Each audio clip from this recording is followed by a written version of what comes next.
3, go. Hello, my name is Delo, and today we are doing an arterial blood gas sampling. So first, we will evaluate the patient's needs for arterial blood gas sampling, so such as cyanosis, dyspnea, or any accessory muscle use. If any of those presents to this patient, we would proceed with the arterial blood gas samples. So some contraindications for this one. For starters, we need to know if the patient is allergic to any kind of local anesthetics. And in that case, we would not give the patient any anesthesia in this procedure because it might cause more complications than we would want. So we would, after that, we would gather our supplies, our ABG kit, and gloves. For gloves, we would need a size smaller to make sure that we can feel the pulse properly and truly. After that, we will open the kit, make sure the kit is complete and has the requisition slip. We would fill this out with the patient's information, and we would stick this into the syringe. Okay. So now I'm going to wash my hands, and I'm going to knock and enter the patient's room.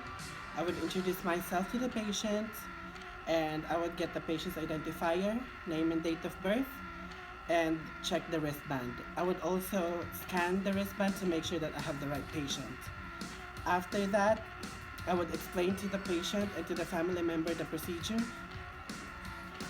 So we are going to do an arterial blood gas sample, and what this does is it will basically just check the patient's lung function, and it'll help us determine what kind of steps or modify the patient's care plan. So after that, I would also explain the risks to the patient and to the family member. So some risks in this invasive sampling is it could cause pain, hemorrhage. I could get an arterial venous blood sample instead of arterial, and it could also cause trauma into the to the vessels. So after that, I would ask the patient if they have any questions or the family member. If not, we would continue on to the procedure. So I would reposition the patient's arm to a place where I could easily do the procedure. After that, I would go into my patient's chart and check the oxygen status of the patient, make sure that he's been stable in an oxygen for at least 30 minutes. And once I'm done with that, I would glove up.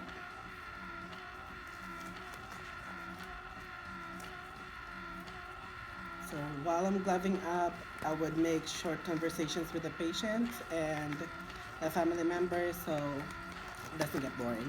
It's always fun to talk to the patient and know how they're doing. Novellas.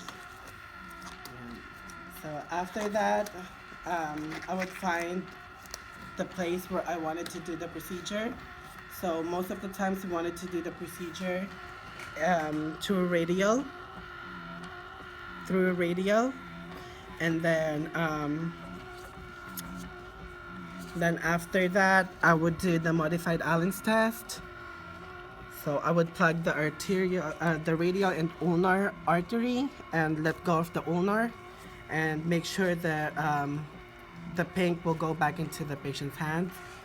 So after that, I would set up my equipment, open my bandage,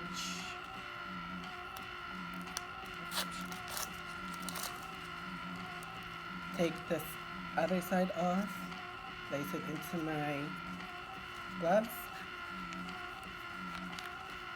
I would also ask the patient if I could put my gauze into his arms. That way it's easy access for me after obtaining the blood gas sample. My cap, Since I'm left-handed, I'm going to put it on the left side, easy access for me. So now that I know that where I'm going to do the procedure, I'm going to clean the site with starting with the Proven iodine, circular motion, starting from inside out, the same as with the alcohol prep pad, in and out with circular motion. So before we do the actual staking procedure, we need to let the alcohol dry. Once the alcohol dries, I'm going to take the, sorry, this is a new one, so I have to fix it.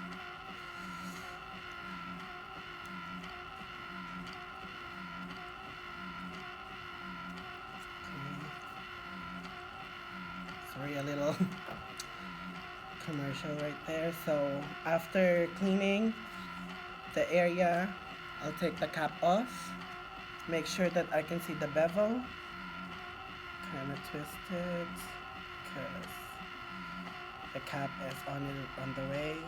And since I'm going to need 1 mil, so I'm going to put it on 1 mil. Make sure I can see the bevel right there. And then seal the artery again. Reposition if you need to. Position the arm if you need to. And then once you feel it, right here, you insert the bevel. And then you feel the pulse again. Make sure it's in 45-degree angle. And then if ever you're not in the artery, make sure that you reposition. Once you know that you're in the artery, just advance it until you get a blood return. So you can see it's filling up fast. And then once it's filled up, apply pressure. Put the cap on. Apply pressure for 5 minutes. And then take the sharp off. Put the cap on. Make sure that there's no air bubbles, so just inject it to the cap and then do the figure 8 while you're putting pressure to make sure that the blood is mixing with the heparin. So you could tell that we got an arterial because this is not as dark of a blood, and the blood comes out faster. That means that it's an arterial, not a venous. So you apply pressure for this one for 5 minutes, and once it's not bleeding, you could put the bandage on. And if you're gonna run the test yourself, just take off your gloves, run into the ABG lab, and then put it on the analyzer.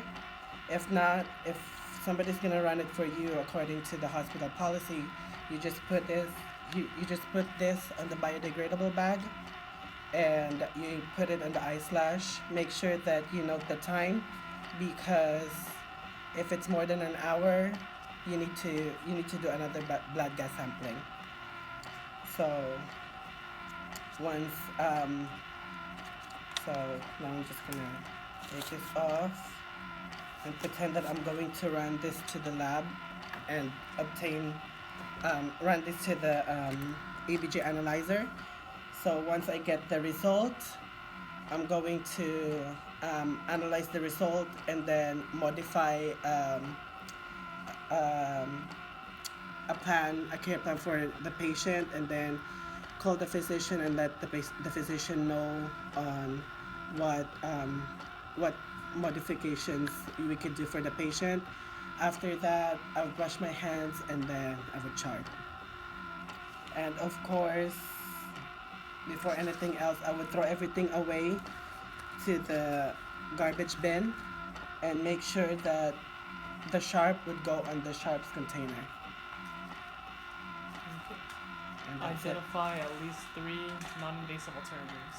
So 3 non-invasive alternatives are pulse oximeter, capnography, and transcutaneous. Identify reasons for variations in sample size. So if the analyzer needs more blood, we need to obtain more blood from the patient, or if the nurse or the physician needs more sample, then we'd get more from the patient. Explain how excess heparin affects the blood gas values. So it could increase the pH and it could decrease the CO2 level. Identify 4 complications associated with arterial puncture. So 4 complications are we could cause